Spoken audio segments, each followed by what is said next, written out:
Okay, welcome to Work It Wednesday. We are live and thank you for joining us where we share tips, strategies. We cover a topic every week and we answer your questions about creating and marketing your online course.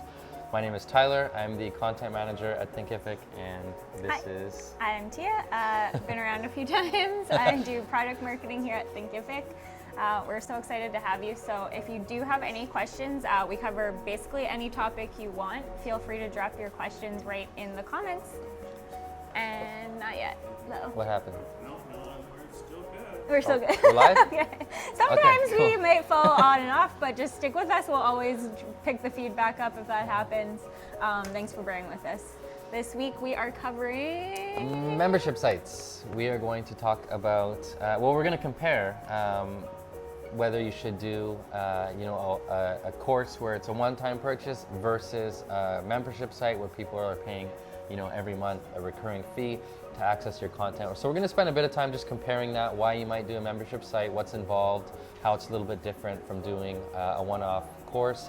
But before we jump into that, we're just going to share a little bit of news, some shout outs from our community. We'll start with the news. So we launched something called Experts Marketplace. Yeah, we've been kind of like hinting and talking about this for the last little while, and we've actually did kind of our bigger public launch this week. So whenever you're looking for help with maybe your content planning for your course, or you're not really an expert at design, marketing, copywriting, marketing, a little bit of all kinds everything. stuff. Then feel free to join in experts.thinkific.com to look up the list, I guess. Yeah, it's just like a database of people. Basically, all the things that we can't do, we refer you to qualified people who can help you out. And we're constantly going to be adding to that page. So if you are an expert in any way and you're able to do something that would help an online course creator, let us know, reach out to us.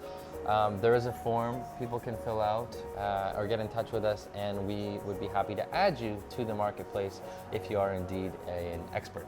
Yeah, that's about it. Cool. The other thing we're doing is every Tuesday, as some of you know, we do Course Clash, where we compare landing pages of different courses. So if you'd like to have us take a look at your landing page, or just tune in and watch us critique somebody else's course landing page, then you can tune in every Tuesday, 11 a.m. Pacific, 2 p.m. Eastern. And if you want to include your own page in that, if you're brave enough, you can just look up Course Clash. If you're watching from our group, you can look it up there, or if you go to our page, you can also do the same thing and just drop it in any of the comments that are Course Clash related, and we'll find it. So we've got a couple of people that we wanted to acknowledge publicly for doing some cool things, and then we'll jump into the topic of membership sites. So Tia, what have we got? Who are we shouting out? Yeah, so the first person that I would like to give a shout out to this week is Lisa Testart. She's basically said, Andrew was asking for like some good stories around how building a course with Thinkific has maybe changed your life. Lisa's actually has muscular dystrophy, but using Thinkific and being able to teach courses online has been able to kind of take an in-person class and develop into a hybrid that makes it a little bit easier for her to develop her practice. So she's actually doing a lot of teaching online. She basically said, "You've enabled my dreams of teaching other therapists to come to fruition and given me an exciting way forward." So really excited for you, Lisa, to see how your courses do. Very cool. Virtual high five? Yeah, Did we do virtual. that? Okay. All Which right. way? all the cameras. That was for you. And then Shauna Lynn Simon, you may have heard her name once or twice. She's done Course Clash with us before. She gave us some pretty cool results. So last week, she hosted a 1-hour webinar. I think we might have talked about this at some point.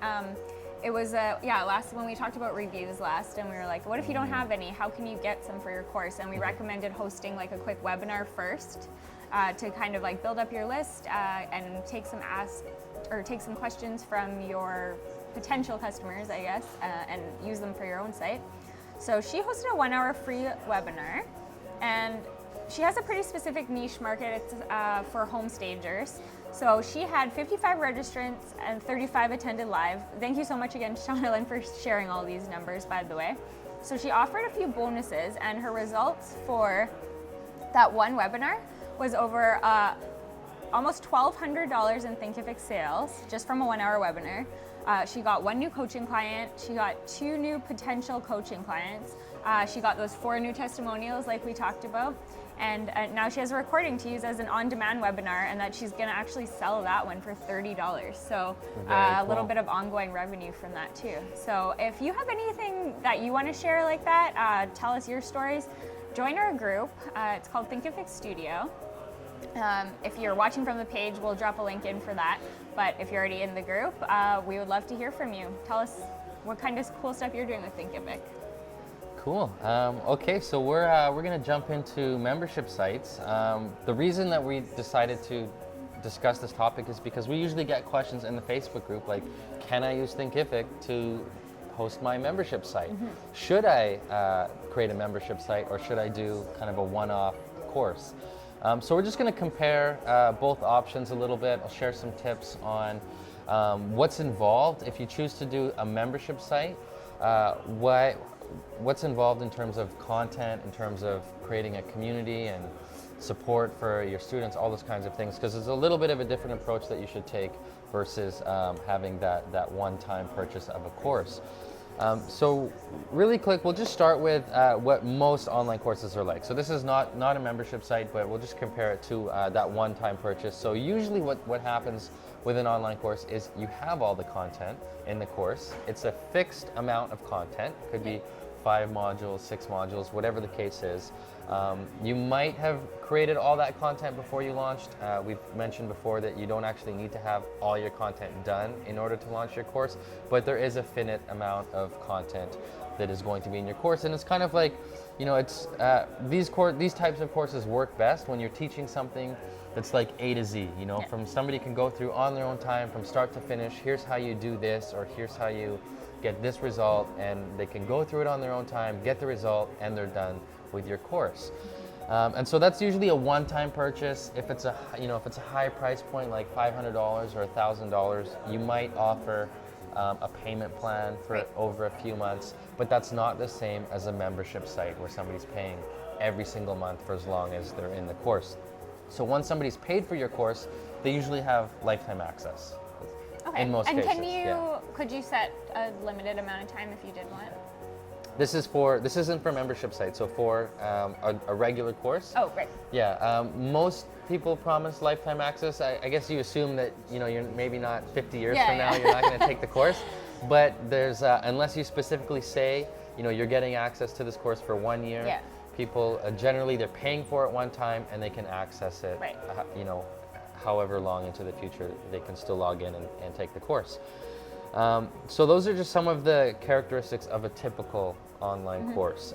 A membership site is a little bit different because people need to pay you every month to continue to access the content. And so the game really, or the objective, is to make sure people aren't canceling. You want them to remain members for a long time, like more than a couple of months, ideally, right? Because it takes a lot of effort to convince somebody to sign up for a course. You're probably spending money on marketing. So with a membership site, you want to keep that customer for as long as possible. I mean, a year or two is ideal. As long as you're creating content, I guess. But that's the thing. So if you're considering starting a membership site, you need to ask yourself, are you prepared to continue adding content to your site? Is it the type of thing where maybe it's not so much A to Z and somebody's going to get through, you know, certain modules like within the first few weeks and then think that they're done and there's no reason for them to be a part of your course anymore?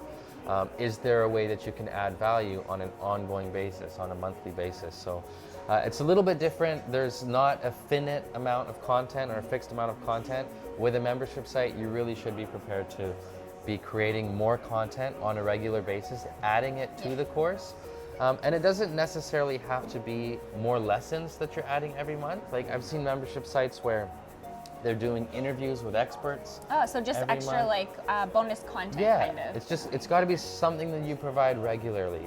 It could be group calls with all of your students. You know, it could be private webinars with all of your students each month. Cool. Interviews with experts, as I mentioned. And you actually said too that you don't have to, even if you're not like newly creating it each month, you could always just kind of like create a big backlog if you were doing a lot of work up front. have those available, and then, or like repurposing some content that maybe you're using in other places and dropping them into your course. Yeah, yeah. And you mentioned having a backlog. So a cool thing with membership sites is when you launch your site, you don't actually have to have all of your content available to your members on day one. Yeah, like you it's can, kind of a way to stretch your content out even longer. Yeah, exactly. It would definitely be good to have that plan and know like what content you're going to give to those members, but you don't have to have it all created on day one. Mm-hmm. In fact, I've even seen some membership sites where the content is created with the members, like for like example, using like feedback with the members. yeah, like or like doing a live webinar with your members, and then that's their training. Like they're promised, like, okay, so you join this membership site every month. We're gonna teach this. We're gonna teach one lesson, and then once you've recorded that live lesson with the members, that recording becomes a part of the membership Oh, that's site. kind of cool. You know That what would I be mean? really good for engagement. Yeah, yeah. And so you end up with like, live questions that are a part of the content, things like that. But you can create the content as, after you've launched the membership site, essentially. Totally. Another important thing to consider is how you're going to engage with your members, because you need to be present. If you're launching a membership community, as the instructor, as the membership course creator, you want to be there to serve those members. Again, if there's no reason for them to continue paying every month, then they're just going to cancel. Yeah. So one of the ways you can give them a reason to stay is to be there and to engage with them. So whether you set up like a forum that you are active in, a Facebook group for your members, so you can go and answer questions, they can interact with each other. Yeah, I think that's a bonus that like a lot of people look for, is that kind of one-on-one interaction. You might not be able to provide that, but there are different ways that you can do it, like the discussion maybe amongst a group. The Facebook group access, we've mentioned that as a bonus a lot of times. So if you're creating a more like personal forum somewhere else, you can definitely that's like value in itself, ongoing. Some people might even pay for that in itself. If you do have other questions about this topic, feel free to jump in the comments. I actually just spotted one from Carol. Oh, okay, cool. So she is asking, is it possible to run a membership site alongside courses? Can you do both within Thinkific? So I'm not sure what she means by... I think it would be like, can you have some things where your membership, like you're paying by a membership, and some that you can do like one-off courses? Oh, okay, so maybe, Carol, to answer your question, what you could probably do is create different price tiers for that one course, and one of those price tiers includes like the membership component, or access to the community, or access to the forum, things like that. So I would have those different levels where maybe one level is just the content, they go through it themselves, but another level is they're plugged into a membership community, and so there's more engagement there. Yeah, and we see that we'll actually run you through kind of how to do the different pricing options in Thinkific afterwards. You can totally decide whether you want to do a one-time payment, membership. You can do both as options. We'll quickly run through that after we go through the content. Yeah, and in terms of pricing, there's usually if you compare like a one-time purchase for a course versus a membership site price, the one-time purchase is usually going to be quite high up front, and a membership site is usually a lower monthly cost. So for example, maybe a $500 course covers the same topic as a membership site, but the membership site might be $30, $40, $50 a month to be a part of it. Now, however you price your membership site, you want to just be conscious of the amount of time and resources that you have to provide support to your students. Yeah.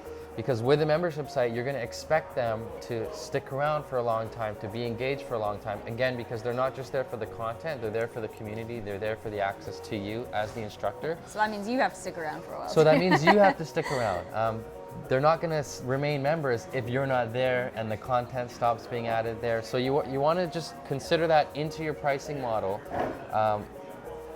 Based on a certain number of members at a certain price point, how much time can you allocate to providing support? You might even need to hire a support person if you're getting lots of questions coming through on a regular basis. And we've talked about uncovered pricing before. I know you wrote a pretty huge guide about it on the blog. So if anybody is looking for more kind of like feedback or like strategies or input on how to set prices for your course, you can check out our blog.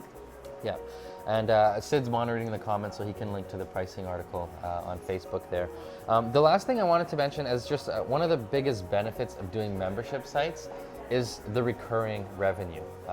With a normal course, because it's just a one-time purchase, your revenue per month could be a little bit unstable, right? If you do a big launch, you might have a bunch of money come in, but if next month you're not doing anything to promote your course, then you don't have any revenue coming in that month.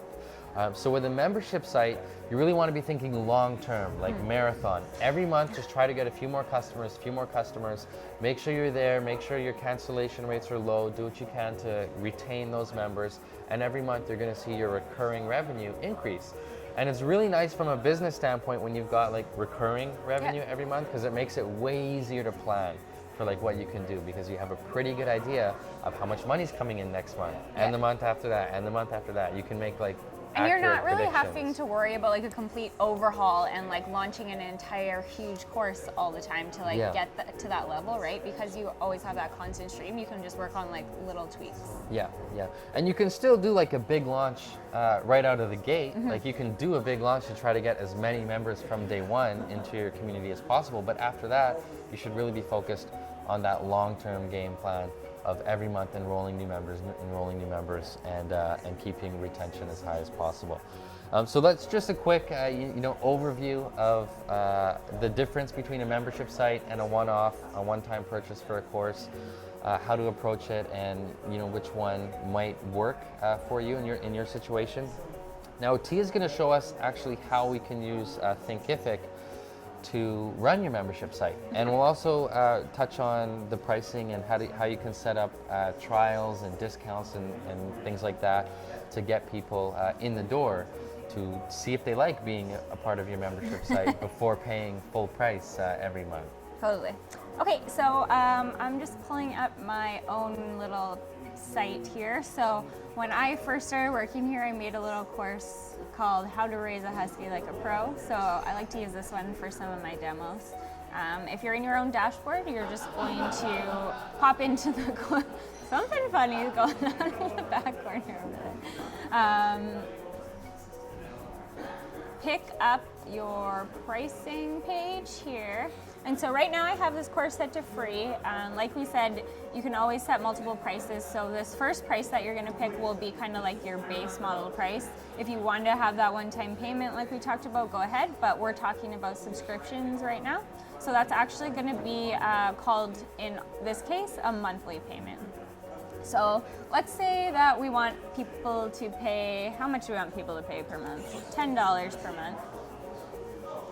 We're gonna save that. And so now when we preview my course landing page, we're actually gonna see right here, because I'm logged in, of course. Let's open this in a new. Pretend we're a new user that hasn't been logged in before.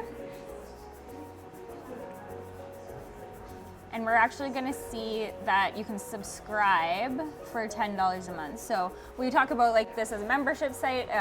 Essentially, it's just you're paying a subscription to be part of the site for each month. Like we said too, we actually wanted to talk about some demos, right? So something that you can do to set up a trial for a monthly payment or subscription plan is actually in your coupons. So we've added recently, not too long ago, we added a feature where you can create a coupon for your subscriptions too. So something we recommend would be like maybe if you wanted to give the first month free kind of as that like trial period. Let's say because we had a $10 per month offer or subscription, that we're going to apply that to the,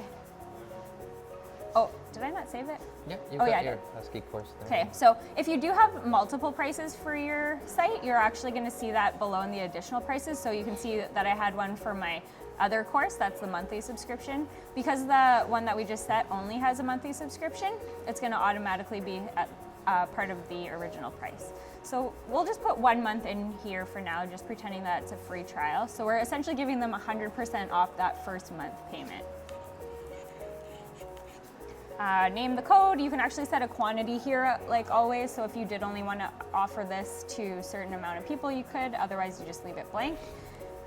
We're gonna do free month Husky course for the coupon, and then we're going to save the changes. So now if somebody was to visit that landing page with the coupon code, eventually when my computer loads,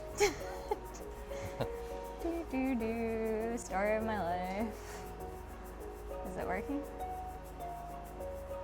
Nobody wants to give me $10 off my Husky course. There you go.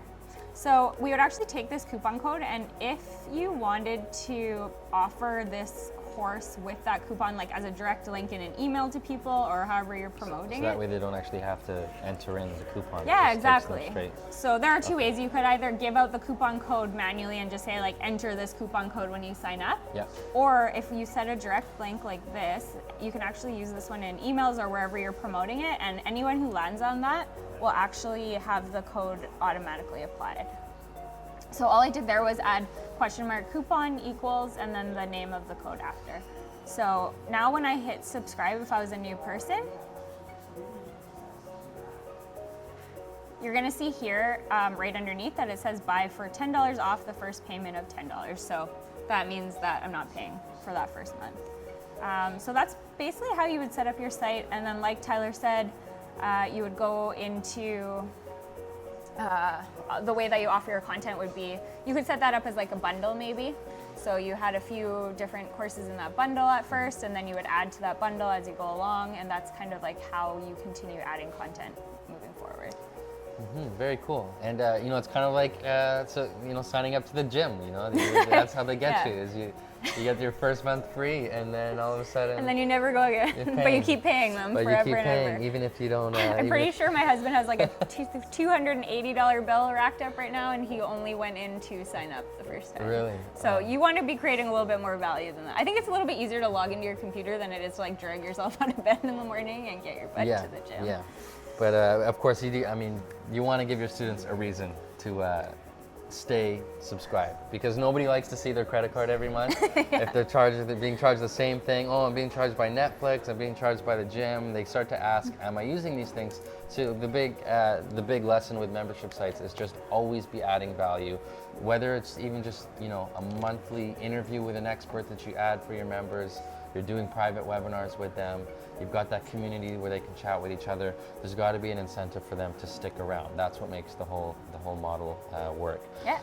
So I think we can jump into some questions. Yeah, let's see if there's questions. If anyone has questions about membership sites, feel free to ask them right here on Facebook, just below the video. We're keeping an eye on the comments. We've also got some questions that we've collected from the Facebook group this past week that we're going to bring up, because we think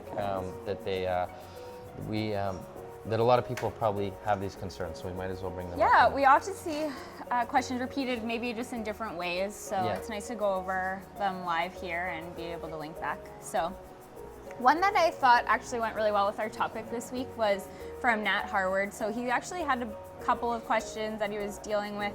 So first of all, he wanted to know, like, how do you discourage or prevent people from sharing logins with each other? So if he's providing courses that are maybe for like companies and he wants to offer it to all those employees of that company, how can you discourage that? Like, how do you prevent people from logging in with the same one? And this goes back to like that engagement thing that we've talked about a few times, where you have to be able to create different ways and value, like the discussions options, and then also we have the progress tracking within the Thinkific course. So if someone was using all the same login, they would not get to see their own progress. They wouldn't get to have those individual interactions. So just like maybe explaining how that's part of the course that you're offering upfront. Yeah, I mean, there's always going to be people out there who they buy your course, they share it with their buddy, maybe they both chipped in to access your course, so they're using the same login. Maybe they share it with their assistant or with employees. It's hard to prevent it because it just happens. Yeah. You kind of just got to expect that some of your students might be doing that. I would just be happy that more people are learning from you. Yeah, more people sure. are taking your content. You know, as long as they're not stealing it and going off and pirating your course, then it's not the end of the world. But like Tia said, I mean, if your course has a community, if it's got a Facebook group, if it's got those discussions, then obviously only one person who has access to your course gets to participate in They'll that have stuff. that advantage. And then one of Yeah. our users actually just recommended, as part of like the course description before you actually get them to sign up, to just even like make it sound like you can only do it once. So it'll be like, this is only valid for one login. If you need bulk, maybe if you want to like put a special section that says like, for bulk purchases, get in contact with me. And then that way it's kind of like you're setting up that mental barrier a little bit more. And I think if you really, really wanted to, I mean, if you suspected that somebody is doing that, they're sharing your course with a bunch of other people, I think you can probably, if you really want to, like track down those IP addresses of where those logins are happening. And reach out, And reach out, or just send them an email and say, hey, I noticed, you know, you're logging in from all these different places. Is that just you, or why is that happening? Give them the benefit of the doubt. True. But I wouldn't spend too much time getting frustrated over this kind of stuff. Just be happy that you know, more people are learning from you. And if that's the only way they could take your course was by maybe, you know, chipping in and buying as a group or something like that, then you know, you wouldn't have got that customer on their own anyway if that's the only way that they could enroll in your course. So. And he had another question too about group purchases. So like, is there a bulk import option? So for Thinkific specifically, he was saying like he has a client who wants to buy access for 50 of their employees. Does he have to send every individual 50 people through the checkout process? Or can he upload a spreadsheet with all that info? So we do offer that as a service. If you're on one of our business plans or higher, just get in touch with us. Otherwise, I think there's a bit of a fee with like a one-time import. If you're going to be doing it on an ongoing basis, we might need to talk about something custom, but just get in touch with our support team through your dashboard. So just click on that little help link in there and give us an ask, and we'll be happy to help you out doing a bulk import for something like that. Ashley had a question, a newbie question, which I think actually a lot of people still have even later on. She's uploaded her videos but couldn't really figure out how to put text around the videos. This is one that we've seen a lot, and I think we've gone over at some point, but how could they add text and video together? What kind of module could they use? I think they could use the text box. So instead of actually using that video content module, node, what would you call those? It's just the media type or the lesson type, right? If you selected the video lesson, then you're only going to have the option of putting a video there. You won't be able to add text or an image or anything below the video. Yeah, and we actually did that for a reason. Yeah, a lot of research went into that. We did learn that if there's only a video, they're more likely to actually watch the video and not get distracted by reading some text or clicking on some links and ending up somewhere else. So there was some thought behind that, but if it's really important that you have like some text that says, here's what we're going to learn in this video, or here's the resources that were mentioned in this video, and you want some links to some external sites or something along those lines, then what you do is you just create a text lesson, and then you add whatever text you want, but you also add the embed code for the video. And that's pretty standard, like quite a few of our instructors do that. Yeah. One more we have here from Eva before we get going, but she was asking if she has an ad on the internet and the ad goes to a custom page in Thinkific, or is there any way that you could add an email sign up form to that page in Thinkific specifically? So there are a few different ways you could do this. MailChimp actually has a thing, so if you are using MailChimp, you can use their embedded forms. There are some other email service providers too, so if whatever you're using, just take a look and maybe like search in their help forum or ask them if they have an embedded form option that you could drop in there. And then like we just said in like that text option, or when you're doing the editing of your custom page, you can always just drop in that HTML embed code and it'll show up right on your page. And there's some plugins, some like SumoMe, Hello Bar. Those aren't necessarily email service providers, but they provide like the pop-ups, and they'll capture somebody's email, and Thinkific integrates with those, so you can add those to to your course If site. anyone's using anything else, we'd love to hear about it too, because we always like to kind of pick up new resources and tools to share with everybody. Yeah, I think. Oh, I actually have one more that I want to go over just because we're talking about MailChimp.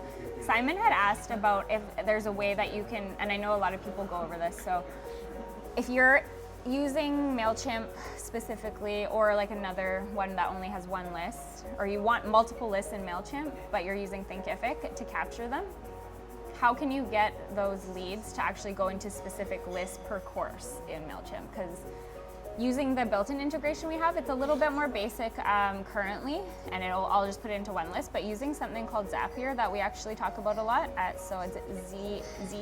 Do you say Z or Z? I think I say Z. You know, I don't even know. I say I'm Z. still undecided. I say Z. Z or Z, I don't know. Zapier.